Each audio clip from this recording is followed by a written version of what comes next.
Here comes Marvin, just remote controlling it here.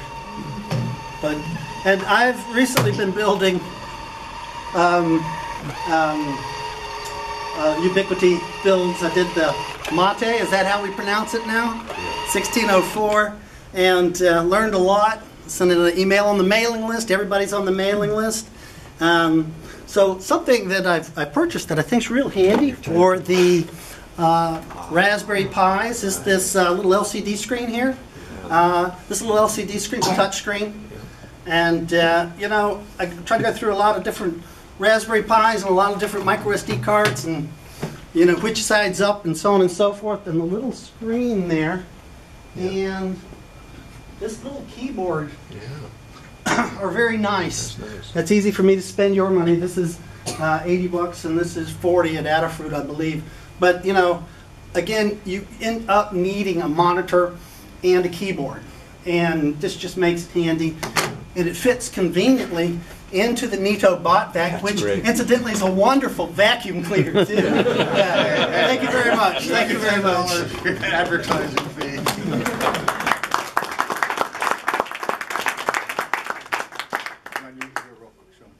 Yeah, I just want to actually, it turns out great minds working the same way. I've got probably the same screen. This is the official Raspberry Pi 7-inch screen. And the problem I am attacking, I'm involved in several outdoor big field competitions, and so my robot is wandering down there, and I am chasing after it with my MacBook Pro in hand. My wife usually yelling at me, "Don't drop it," and it's really hard to work.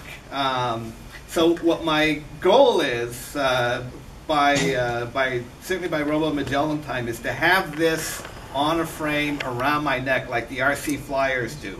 Awesome. So I can just walk and not have to worry about driving this. You know, the problem with Camp's approach is the screen is over there, I'm here, I want to see what it's doing, and I've got all sorts of mission control stuff. You do need to put that in a proper frame or you'll probably crack that front. I have one. Yeah, among other problems. And another thing I want to fix is I'm going to put a number of the sensors on it. It'll have the same GPS as my robot for Robo Magellan. One of the things that was interesting last year was the first time I ran that is after the coordinates were announced for the cones, you know, we were all, everybody had a different format. We didn't know what the specs meant, you know. It's my fault. It's my fault. So Seriously, my goal is I am just going to walk the course, stand next to the cone, hit the button, and capture the navigation coordinate using the same sensors on my bot, and then I already have a mechanism for sending that to the bot. So, you know. Which screen is that? This is the official Raspberry Pi touchscreen. I got it from SparkFun. So yeah, it's about the same price, $70-ish, and they have a nice little Doesn't case. it make it easy to work with the Pis with that?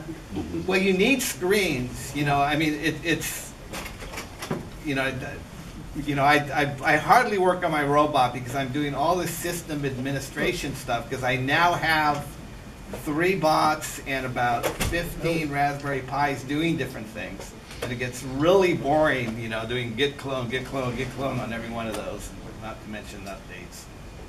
All of that. So I'm working on the management system for that. Cron.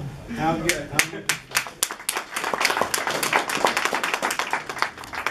Just a quick piece of context. Robo Magellan is a contest where you're given some GPS coordinates and your robot has to navigate through whatever obstacles and touch the cone on each of that at each of those locations. Just as In this month's Servo magazine, there are 2 excellent articles by Dave Calkins, one on Trinity firefighting and the other Robo Magellan.